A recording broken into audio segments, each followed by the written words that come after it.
era abantu kibagambirawo nti sizze kwota nzijja kulimya mpaka oba obuntu nzijja kulimya mbozi buno bagamba buno bukola eriyodi kityako nyagasuku temutamutuuka n'okulya empologoma nandi empologoma mukirambo empologoma lukola eriyodi yeriyodi oyagazaki anti waliwo abagaagala okugawulira nga mangi abagwamu baganywa manye abantu bakolakola nnyo ebintu ebitalimu makulu naye kati buno bukola ki buno bwa zinki anti zinki yeyamba immunity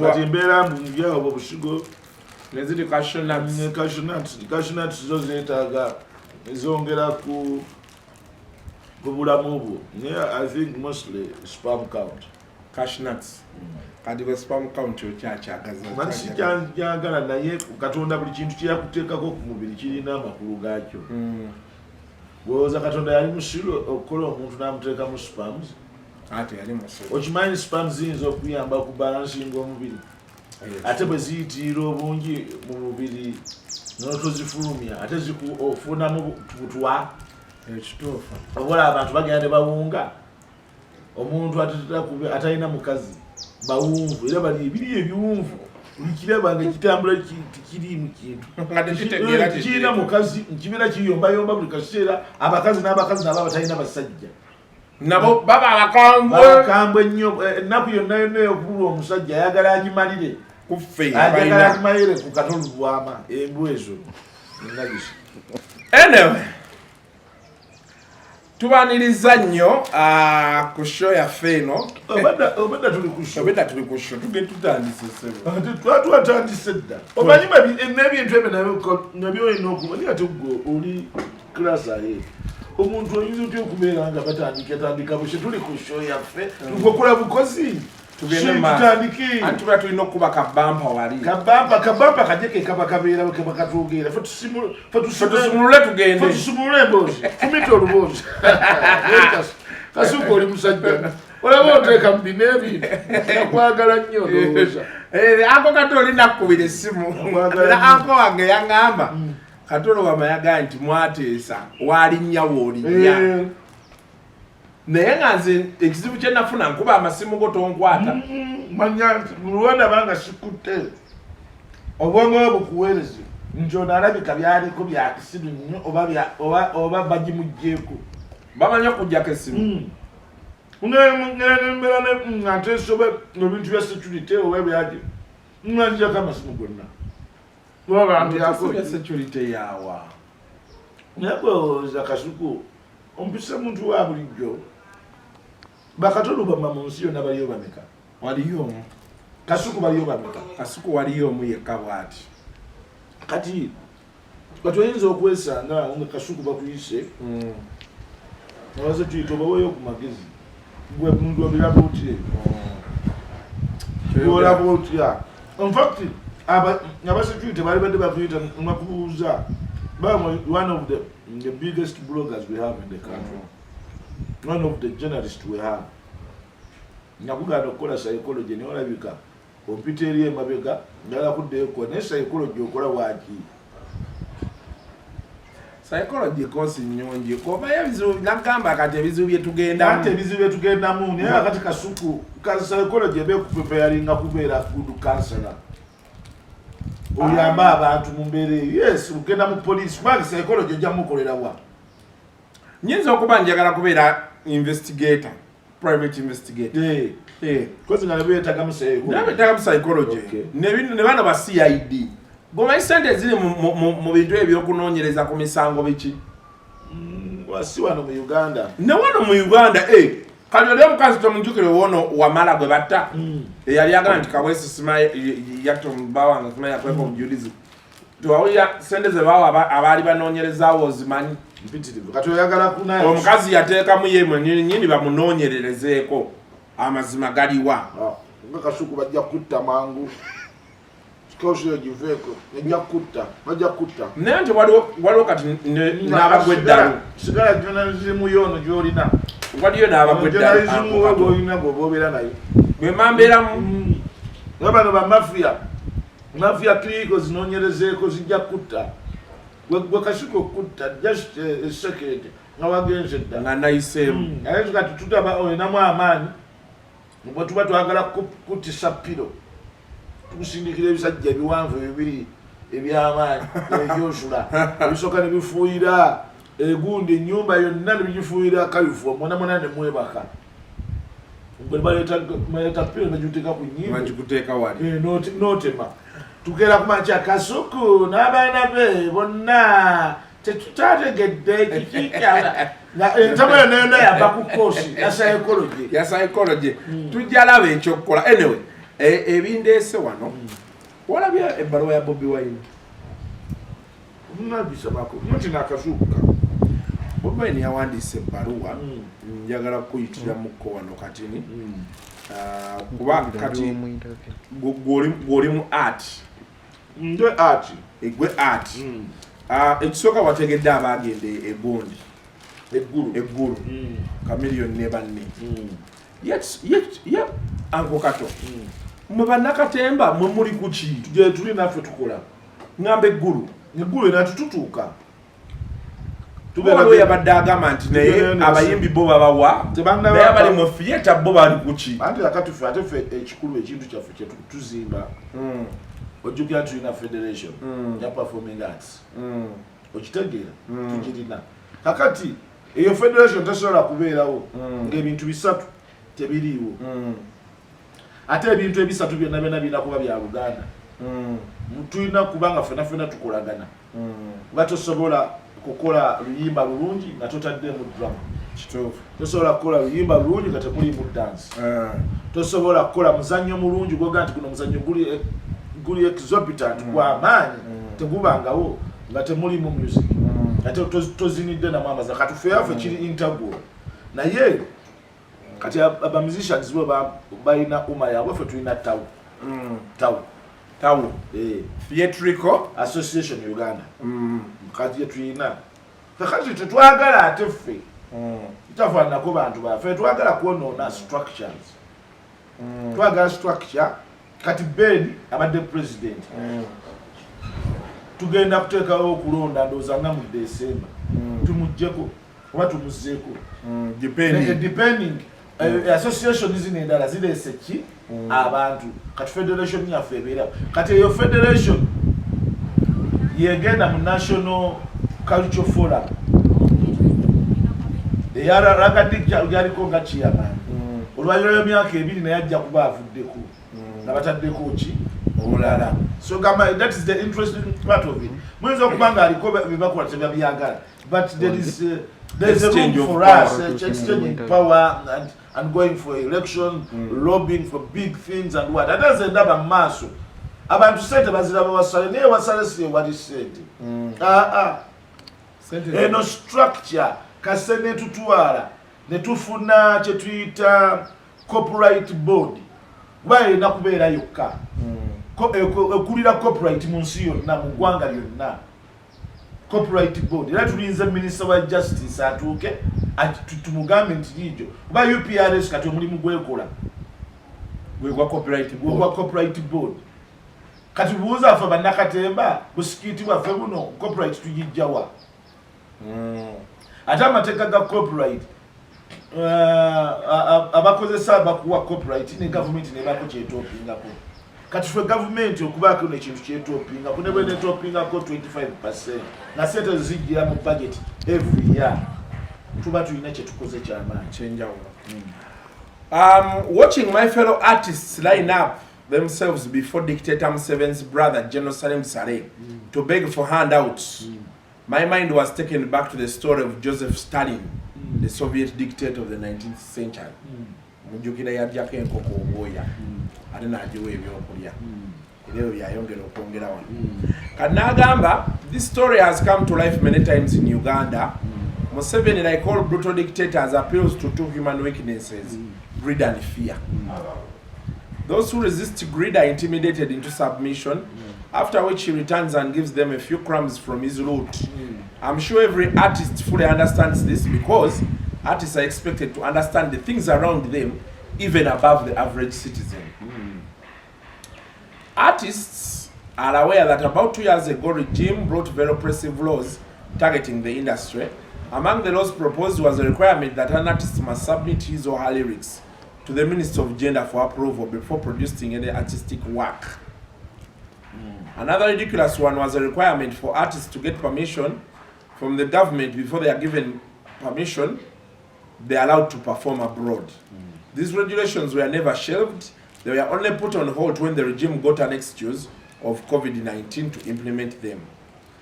Artists are aware that before the shows were banned on account of COVID, I and Nubiani were not allowed to perform anywhere in Uganda. Not Nubiani, he himself. The regime made it clear that any artist who dares criticize its corruption and injustice was not going to be allowed to perform in this country. Several artists, including Nubiani, Dan Magic, and the Mighty Family Comedians, just returned from Chitali after 7 months for simply associating with me and for speaking the truth. When Bob Wine, a ministry want to be a leader of this country. Never to Jakuta industry of it. For any video, Bob Wine joined politics. I joined politics first. I didn't become a dictator as him wants us to be. He's behaving like a dictator.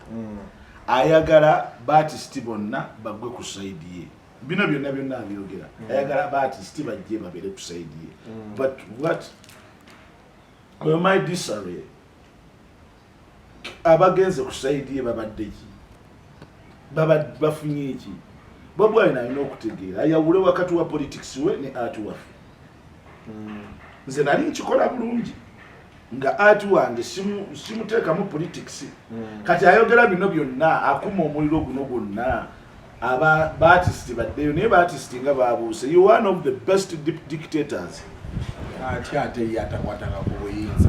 Ate bwa dictator bwetaaga kati kangwe oli dictator program yaffe ey'olwomukaaga.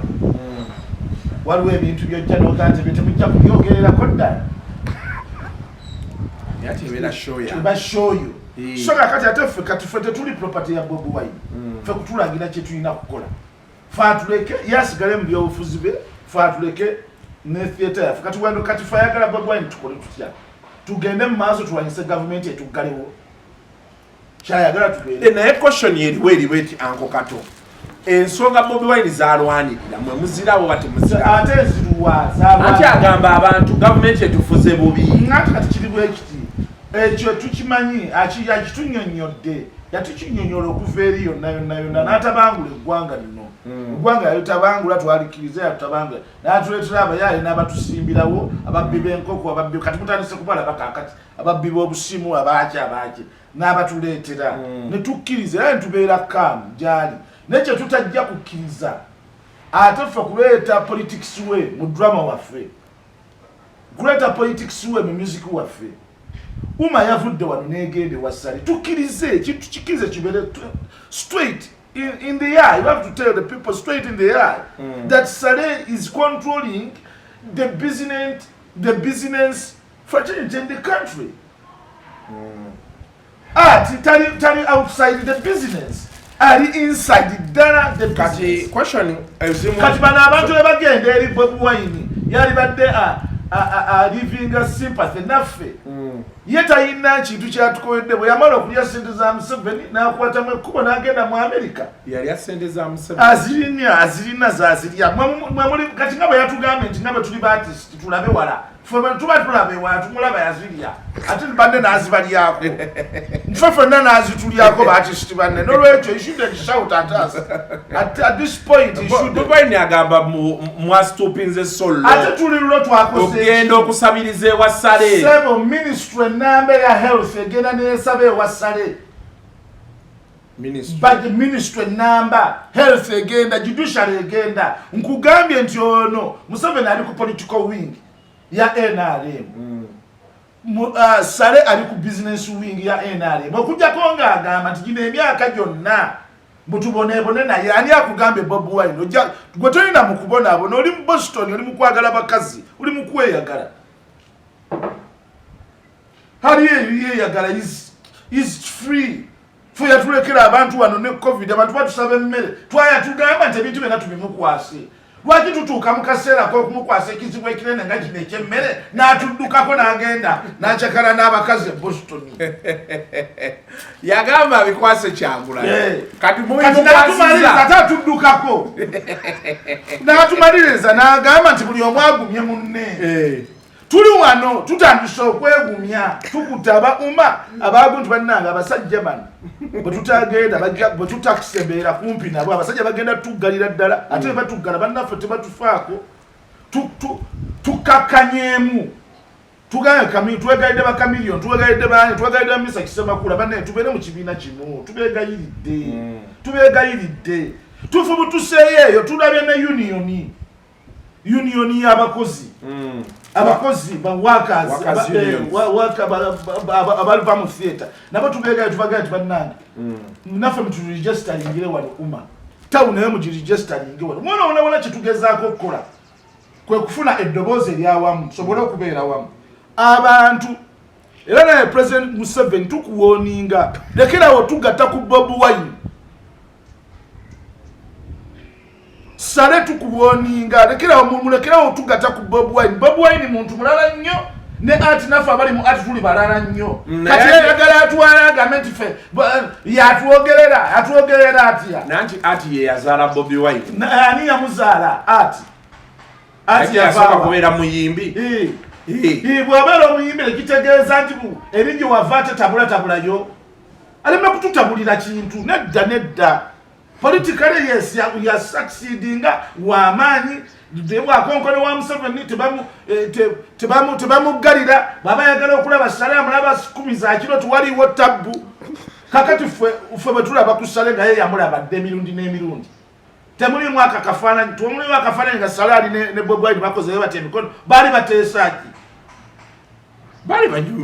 baali banyumyaki kiki baali banyumya kukwana bakazi baali banyumya kutunda njaga baali banyumyaki baali banyumya nga bali n'essale tufaleme kutufuula ba fools naye akakafaananyi kadda I don't mind oba kadda oba kaleero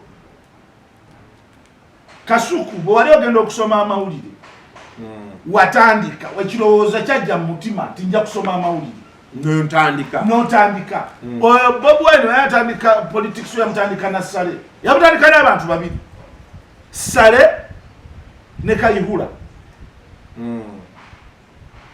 kakati nakitegeera nti ekino ekintu nno bw'oteekawo movement ekiganya gavumenti osobola okuba obwamaanyi n'ofuna ssente era Bobi Wine ssente z'ofunye mu politics ffe baatisi tugenda zifunako zaalina ziŋŋoŋa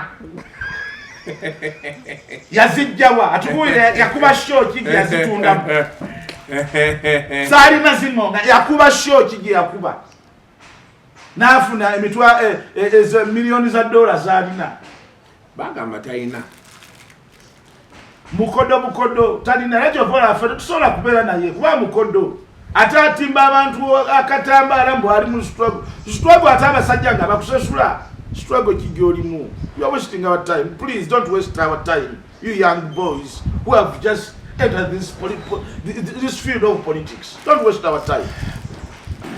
Ndowooza naawe oseriza n'ekikko kuba ebigambo byenjogera obitya. Before going to meet General Sale, these artists should have asked themselves these questions. Why are they not invited to a ministry responsible for the arts? Why does a military general, what does a military general have to do with organizing music and the arts? And isn't this the same place where fellow artists were recently beaten and humiliated? Kakati kyenjagala komaawo ebibuuzo ebyo nabena naye abisaminga up one thing. Why is it that the general is planning, is coming in the politics? Era emmotoka ye gye baamuwa omanyi bannanga omwanyi omwana oyo ali greedy nnyo. It's too greedy. I don't know how Nup will survive. It's a dumb, stinking, hopeless group. Stinking. Mukambwe kubuulira lyawo kubanga ebigambo byenjogera bikuleeta entunuuso okukuba ku speed ye nga tege mazima amatuufu. We are not going to be enslaved by Bob Wine ideologies. Wanda emotoka yabaje. Bagamba nti bamuwereza emotoka. Emotoka Museveni yawera ddala. N'amala ogikuwa. Lero gati kugenda kubaako omusolo. Wala laga nti omusolo kujja kubaako omusolo. Omusolo muyitirivu. Omusolo ne bagujjako ne bagikuwa n'ogikuwa. Naawe n'obeera actor mulungi kuba kaactinga nnyo manyi kaactingira ku bantu ebbanga lino lyonna ne kaba actinga ne kabasiruwaza. Kati very few of us era mu mudda bali tuteeka ku record nti waliwo ekisale bakiyita kikatolubwama kyo kyagaana okuloba okubeera ku nkolobe kuba kyo actor producer kati nze director omulambo ow'amaanyi directinga films kati Bob Wine naye ateeke mu script era nga nteeka mu script ye apandiike stupid silly I cannot live that hopeless life jayagala nteeka nange apandiika mu script kati awo katolubwa kuba nze nnabendaba mwanadde mu script kati awo mugende mwekalakasemu mugende mwekolemu bwe muti kati temuzikiza tukikube bwe tuti eyo politics w'emiramwa bamukulekere Kasuku ku page ye bagwe emiramwa gye kwotambulira oli bwa bensene kangujja tuogera ku nsene niyo obubbi bw'ensene nga bususa bwetandisa akati olwese kino ekyobusiro kya Bob Wine awandiikidde balo. In fact there is no reason why we should even discuss this letter. It's a shallow one, deep shallow stinky accused letter yatuweereza obeera bigambo bya buzungu. Go and read your dictionary otegere byentegero oyinza okuba nga byerabira oludde naye nga kyenkugamba Bob Wine atujjeko ejjoogo Kasuku. Bob Wine tewali kye tutamukoledde. Abantu bamuwagira ne bamuteeka bwatajja n'afuna ssente ze ne mulwa Museveni bali ssente zaabwe ne Museveni fa batuveeko atuleke n'ennaku yaffe gye yatuleka naye mu music, atuleke n'ennaku yaffe gye yatuleka naye mu drama, atuleke katulwa no mu covid tufe enjala. Bob Wine ku $1 million zolina zojje mu basiyazi zojje mu baki lwaki tokwata ku $1 million n'ogiwa baartist oba otulumirwa nnyo otwagala togirina $1 million ku Museveni zokka ziyaka tujje kaka otuwe tulye tutegeera nti munnaffe otulumirirwa nnyo. You bullshit. Tutegeera nti otulumirirwa ne toyina kootuwa toyina kantu kootuwa n'abamwetolodde bali kabanjala. Nze Katolo babanda banga hiro kubanga nze nsobola okuvayo n'enjoge n'eŋŋamba ku kaana ako ejjoogo lyako lekalina. Abantu bafanja abeeyimirizawo bokka bakuwagira wano bakola buli kintu kyonna. Bob Wine yadisaminga field yaffe ne batulobolinga ffena tuwagira ye. Museveni n'atufuukira ettabu asiba industry yaffe agisiba lwakubeera ye. Because few of us nze saagenda. But the majority of the artists whenever bawagira Bob Wine mukalulu leka tugoyinza okutuukaawo n'obeera nga oli ku time eyo n'oleka banno gwe n'odduka n'ogenda mu America n'ogenda n'ogula amayumba e Boston ffe n'otuleka wano nga tuli mu kudanga totugamba nti oli munnaffe era ekitugambisa ekyo olowooza nti oli liida waffe kale tukkiriza oli liida b'abatisiti obakoledde ki naffe twogere bye tukolera b'atisiti.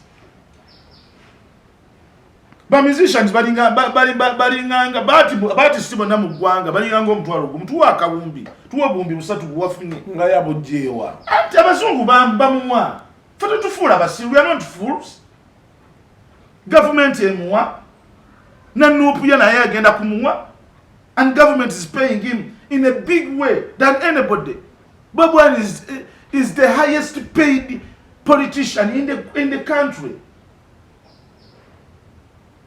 Kati mutufula bafala baganda bo balaba marshals gundi ze bazimba nyumba za baganda bebazina I don't mind oba bazina oba tebazirina.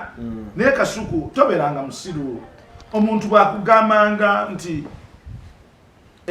bwenkubuuza nti Kasuku sente zizinga ndaba ozimba flat nenkubuuza sente zizimba flat ozigyewa nti mpanga ndi mukupanga omuntu yenna ansebereemu osente gy'ozijja olina okutubuulira omulimu gw'oba okola oyinza n'okusala si mulimu ate kupanga mulimu gwawe wali owuliddeyo omulimu gw'okupanga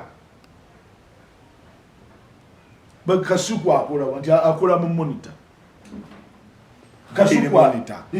Kasuku akola nti sente naku zino wamulaba yeyagala sente zazijja ku Google aina Kasuku live Kasuku live is a brand of Google TikTok nani gyatunda content we netutegera nti Kasuku atunda content we kati Bob Wine abaana bagala ba Bob Wine sente bazijja wabakola biki bona diru eryawe eryemu family etusiime nzera yagwe mwagala nnyo okuba nasoma naye that's why he's a little bit different from these guys mwagala nnyo gwamwera ayogera bakwata ekintu kyabwe nasirika nebyokwesiba oti yisimbawo nakakana ono omwana ayagala lye sente z'abasajja atasigale nga ali relevant mu opposition tekijja kukibuka it will not happen. Walide sente zo ziriye badeze wano nga tukimye ka interview just katinitini naye nga kati byenkugambye bikumazeemu amaanyi ate bimazeemu amaanyi kati mumufuula nga rasulu mumufuula nga Allah tukere ku makya tusabira Allah Bob Wine Bob Wine tuwe ebirungi tuwe ebinankani bibi mwagala naffe tubeere we are gentlemen so kati kwato kiramu buzibu nti abayimbi bagenze wasale in fact yentandikwa y'okuyamba ekintu kyaffe for these 5 years tusigale naffe nga tuli relevant nga tulina ne sente waffe kyetulwanako twagala ministry this is our goal kyetulwanako twagala minister nga wa performing arts oba minister wa culture oba the culture center National Council of Sports National Council of Sports kati yafe National Cultural Forum ye acting angecho kati ekyo twakimaze kati twagala tufune minister abayimbi amwe ekyo tufune PS tufune kibaye kyaki cha National Cultural Forum bali abakigana bagamba it's just another con move kati wali wotabu kati bayingire mu kitali kya con abantu beerabidde inti buli kintu kyonna ku nsi kibeera ne structure ffe tetumujja kutubeezesa mu mbeera nga tetulina structure ne bwe tunaabeera mu structure nga tusigaddemu abantu basatu naye nga structure eriwo mu mateeka tujja kukikkiriza kati omuyimbi bw'agamba nti kitakirabawo era naye abeera free for his opinion akole ekiki kyanaalabawo the deliberate destruction of institutions and the sustained plan of keeping everyone poor so they have to beg the dictator for survival should have been clear. But anyway, it is so sad they never learn. They are just too blind to see that they are being used to their own detriment. Komao. Nedda sebo komao. Bwagamba nti no tetulaninga yalaninza atya. They never learn. They are too blind. And he doesn't learn. He's too blind that he cannot learn. That he cannot learn that people he has been fooling for all this time. They are awake now. They are awake. But when these people, they are awake. You lied them. You fooled them for some time. But this gentleman who say that you can fool people for some time, but you cannot fool people for all the time. Bob Wine, you fooled people when we are entering the elections. But now people are awake, and I'm trying to make them more awake. Message here, it gets clear actually that the people of Uganda are on their own. I know that all hope is not lost. I encourage all well-meaning artists. Well-meaning, especially the young, to believe in the values of hard work and patience. Most importantly, they must resist the temptation of quick fixes from the regime and work not only for their well-being, but the well-being of the people of Uganda who have made them what they are. Kanokari important kato. I encourage all well-meaning artists, especially the young, to believe in the values of hard work and patience. Kati Bob Wine analangwe eyo kwesiba ku bantu. That stupid language, you should also stop it. You are not suffering with these people. You are living in your house, a full frigid house. You are eating sausages and chicken every day. Your wife, she has got a lot of money. But attends a chimp, okufugwa mukazi wa Bobi Wine. Mukazi we yafuga. Ate Bobi Wine alina amagezi. Ali kubanyankole yegase n'abanyankole aganti abanyankole abaganda babona nnyo abaganda bama babona nebwe olina abanyankole mulya sausage. What are you talking about? You are trying to fool who, gentleman? Who are you trying to fool now? You came to throw our kingdom. We know it very well. But for us, the Federalists, we are warning you. We are there and we shall stand with our kabaka. Gwowira kabaka katenaku zino aina amani. Kano kagene kayino nebintu byonna. Bantu bonna bali na reality wa kabaka waffe. Nikabyonona. Ene tukomaawo. Tukiriza. Kwa ffe twagala nnyo kubeera sire. I know olimi lw'abanaku abo. Mwana bali mu ghetto. Fwe abali mu ghetto yawo. Are you sleeping in the ghetto, you stupid fool? Nangu katawo tonyize nnyo. Sina kyentya. If he wants to reiterate, let him do it. Mwatuwanulira abantu ne batuvuma okumala ebbanga. Tomulowooza nti ffe baavuma tetutegeera. Nesaagala kwesiruwaza. Bagenda kujjako Museveni. Una abalemeddeko kati batandise ate kuplayinga muzanyo gwe tuplayinga. Fwe gwa kukolima nabo gwe batandise. Fwe Museveni atufuga n'atuwunza n'atujja mu buli kamagezi konna ne twetamu ne tugezaako okulwana ne bitulema ne tulwana tusigaza ku kintu eki. Kolima ate naye agamba agenda tuwa hope naye atandise kolima. Bannayuganda asimanya biki? Bannayuganda abalumirwa nnyo ali mu Amerika n'gwosiruwaza. Lwaki tobeera naffe wano? Ne ako kato. Chokana interview eno. Kutisiza. Tetisiza naye mama. Kutisiza bigambo ebifubutuka mu nze. Bikutisiza. Ate era wazane papa spanga lanze nsobola obyogera. Sagala kufulinga bannayuganda. Mufulinga bannayuganda ababonyebonye naffe nnyo. Babonyebonye nnyo naawe ddi. Gwe sente zo wazijja mu shows abantu babuulira amazima sente zo gye wazijja. Wayimba buyimbi nofuna sente. Nange nse. Omwana oyo ajoze. Akasajja ako kajoze nse. Ne kajijoga ku makya ne kajijoga olwegulu. Ne kamala ne kajenyimungulizaamu ekiro. Ne kenyimunguze kolyo nayo. Ne kamala ne kakwateko. Ne kanyugira abantu. So ene simu oteekawo ebintu. Nina kwa uploadinga kati tunateekayo. Tugenda kulenda ku uploadinge. Nafu tusule. Kwa dai interview nungi bweto oyinza girekera kasuku yekka. Okuja hanga tomayina Facebook. Wa kasuku. Nenze nkwata mu. Wakuta nosalayo akantu akekisiru. Kina kiwala kyange kyensinga okwaga manjagala nnyo fulufika. Ate kinjagaza fulufika kubana yanjagala anfaako. Mwana wange ansanyusa nnyo.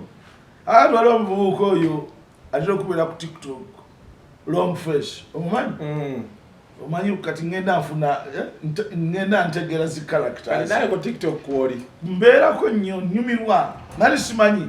Oba olaba emizannyo 150 edde. Era bana abasajja tulina okulwana ennyo ne theatre. Oba actor bonna bagenda kumaliza nga baze ku TikTok. Butereevu. Rwanda bako wate TikTok teyinako amaloboozi okkirizibwa okuteekako ekifaananyi ky'omuntu omuwala which I think is not very good. Yeah, it's not very good. Wakasuku eddoboozi yakasuku ate lwaki oteekako face ekirala ekyekisirusiru tekisobola na kuactinga nga kasuku. So I don't think it's good.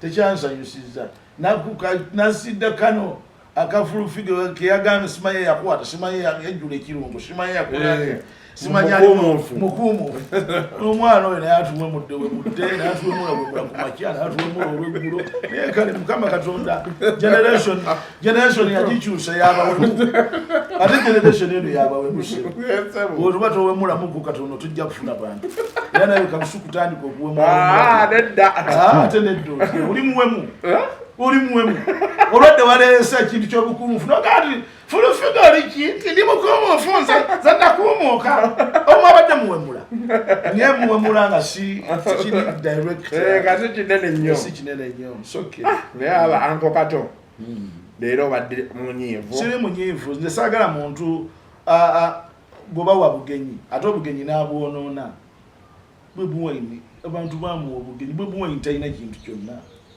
abantu bamuwa obugenyi bamuwagala ne kakati era bakyamwagala era fe okwogerako bweti it is a crime, it is a big crime. Ne tetujja kulivinga ku life y'abantu kutufugafuga bwe tutyo olwokuba tutyo okwogera is Bobi Wine ayonoona region yaffe ya Buganda agyonoonya agimazeewo. Politics tumututte nti kintu kyakusaagisaagisaamu naye okay katubwatunuulidde abantu beba bwe tobalaba ku TikTok abawagizi bonna abakola waalabyeyo omuntu ategeera mu bantu abagaa nti gwe gundi tukubanja buvubuka buyayeya bwaleeyo ku bisenyi ne buvaayo ne bubba ekintu kyabo ne buwangula. There's no problem winning. I don't have any problem with winning. Naye kyenjagala okutegeeza zino region endala zonna bw'okimanyi nti kati Buganda yeetaaga bapulaana ab'amaanyi ennyo bwe tutaweerwa Bwakabaka waffe essaawa yonna abantu babwefuulira ne babubba ne babugjawo tekisoboka. Kati ki ekiri Swaziland so bali mu kumunyeenya golowooza bamunyeenya bunyeenya eno tebaatuukeyo abanyeenya erisi be bafuga wano si bazungu. So tulina okubeera very careful with what we are doing. Tulina okubeera very careful. Mayiga alina okuzawo propaganda team. Nene ensi tekyatambulirako bantu bagezi, etambulirako bantu budomo banderi. Era kyova ogenda okulaba abantu bonna bonna booga nti nagenda ebuddo nengenda wa nengenda bwe tebakyasobola kufuna bwMP. Ensi yakyuse, ensi yazze ku basiru, ensi y'abasiru abatanaaba abatasenya abatakola baki bebe ensi be yazze ku bannanyini nsi ensi gye yatututte. naye ekibuuzo kye njagala okubuuza, all factors remaining constant, Bobi Wine talina issues za raising ntuufu kati we don't mind about the issues za raising and bwe zibeera nga ntuufu. Kati Bobi Wine alabye nga tugenda kubeera successful mu kino ekintu, ayagala agambe nti success yaffe eyagituteekako. Sebo success yaffe sifo kuteekako, naffe sifo tukuteekako eyo gy'olya ssente ewasale nawe oyina ekintu ekyo nedda sijja kukijjawo kasuku. Nze am 51 years okuva eri yonna yonna siggo badde onkuza esiryangako ku mmere yo kasuku nti mmere ya kitawo n'ennyoko be bankuza. Owulira n'olwekyo tuweefuga opinioni zange. Don't shape my opinion. Kasuku omuze gulina okuvaako baba otya Bobi Wine mutya kuwuwo because you fear abantu abagenda okulaba bino ebintu mbu babiraba abafaanyi be. I don't mind but I don't give a shit my friend. Kita nkuwoninga sebo nawe nkuwoninga nze tonkuzangako kasuku. Zam 51 years.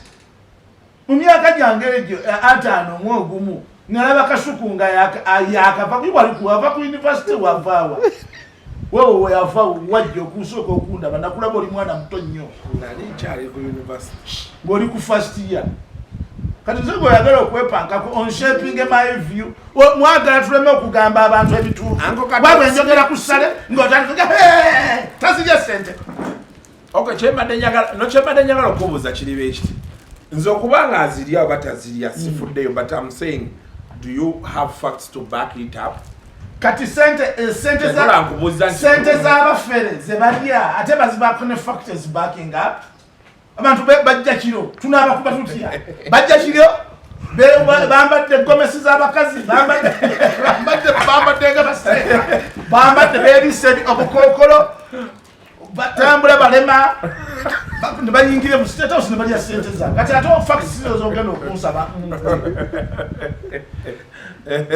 kazi kasuku togenda nako mu state house oli fala nnyo oli fala funa amagezi ogende wa musibi obe milioni zo 5 nawe okibale ojje nawe osimbeko ku mayumba amanene kati nga gana agafusi mulinze katonda bwana abatwa nolwekyo mwami Kasuku bw'obanga otyo okwogera ku Bobi Wine tojjanga wange nze sijja kumwogerako naye kyeŋŋamba nti njagala bwe tuba tumwogerako nga twogera facts lwaki abalala bwe boogerako tonoonyereza facts ezo ngani bonna nze mwennyini onjogerako byonna byonna bituufu don't look angazi byonna byonjogerako biba bituufu olina facts zaabyo bwe tugenda mu kooti ye ate munaatutiisa ne facts zaki bwe munabba sente mutulyeko sente mulowooza ati so tulina njireeta bwido njireeta bwido sente waziridde dda bwino simulina naye sente zo wazirya tomumanyiira ati waliwo bali abatwala omanyi Hildaman ajja kunkyawala Bobi Wine naye nga njagala nnyo nesemakula ngonja gamba awo ngamba nadde njagala kuba nga manyi Kasuku manyi kyompadde onjagaza njagala kusuka kuba semakula nabintu bino byengenda okwogera mamisa mukama wange yakyamaani wa police board kati lwenabyogera abala benni nabo ku police board tebanyinge police board nakyo kintu kyammwe mwakiteekawo okulya kakati naye nga bwotera okugamba nti etulya oba tulya kati kiri bwekiti nama muteekewo ekyamu tetukaayana abatayagala police board abatayagala kuma mugende mukole ekyamu ate bwe bakikola lwenakulaba ogamba mugenda kukuba ekibiina kya Kamiiri yakola eki kyetayagala kyammwe gwe n'olagirawo nti tujja kikuba nga tekyali kinkubisa nga njagala jje mukyaffe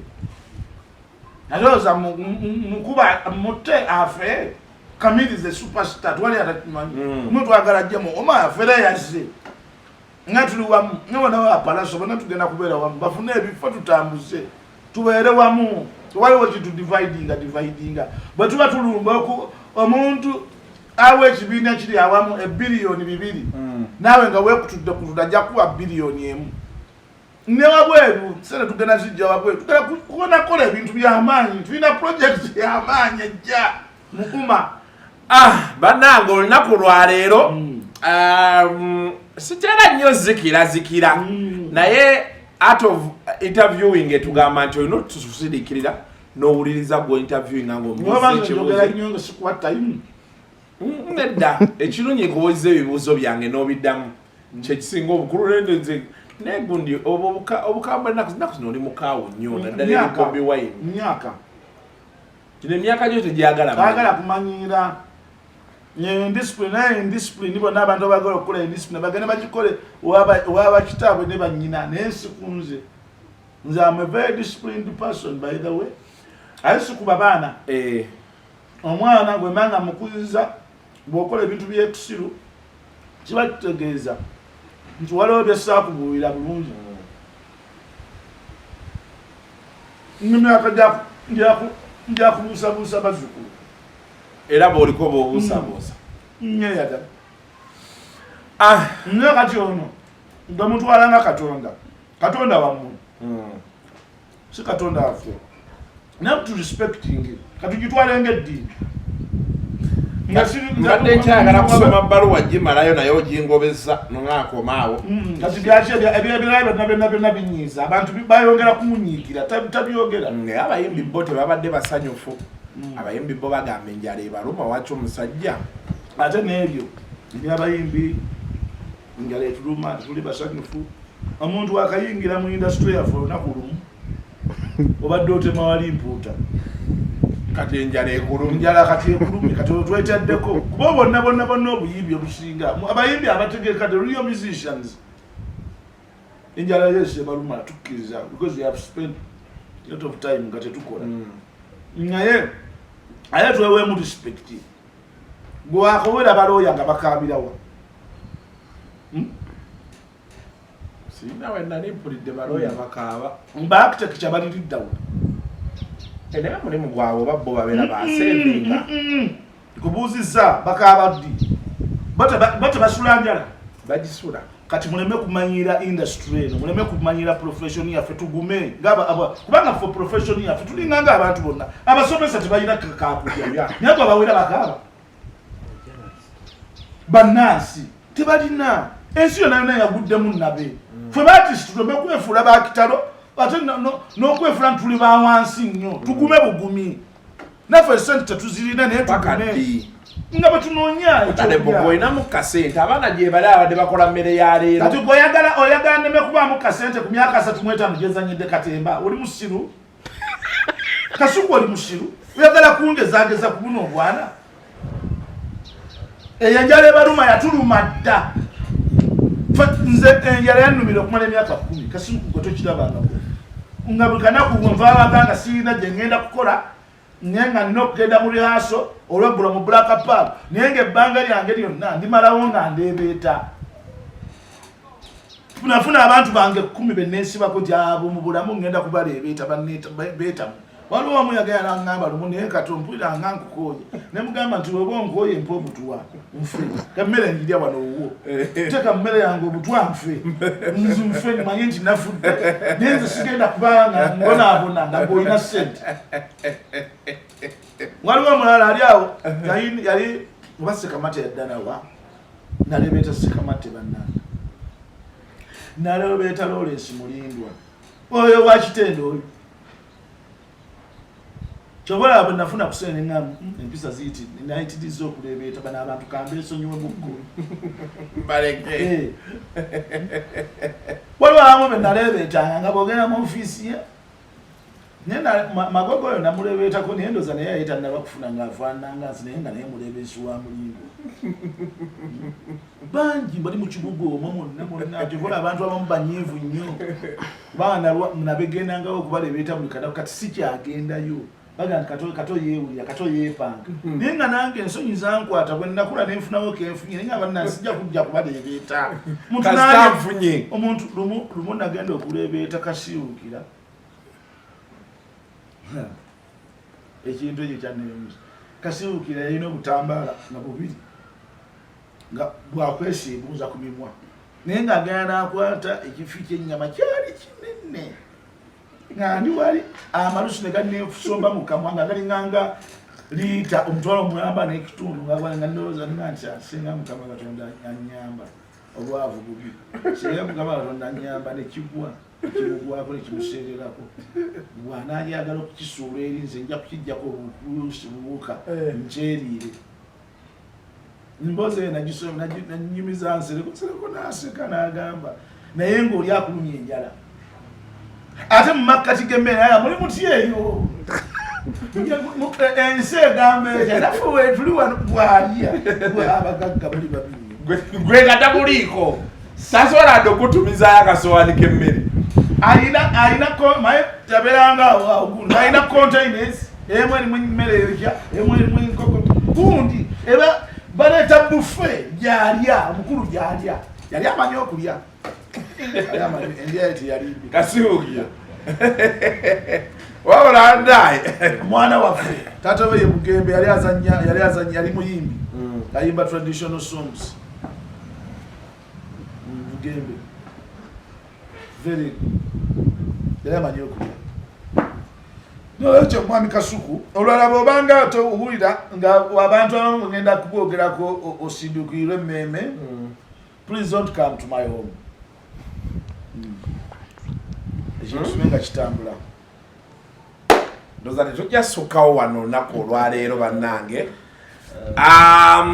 Anko Kato naawe ndowooza ngenda kukata ku bantu begenda okulekerawo okujjako interview kuba otandika omuntu omubuuza are you stupid are you what ate awo oba ogenze nnyo kati ye ebikolwa bye bisinga n'ebivumo ebiri stupid kavumo katono nnyo okavaako naye ebikolwa bye byakoonona. Nanti kati ate ebikolwa bombuuza nze moderator ombuuziza oba ndi stupid. Kubuuza. Size okungamba no, I'm not stupid. Simple. Waliwo ebintu ebitakubaga nnyo. I'm not stupid, I'm too wise. Okay, I'm not stupid, I'm wise. Yes, that is it. You're not even wise, but you're too wise, you know. Too wise with life. Mubere bulungi mwera.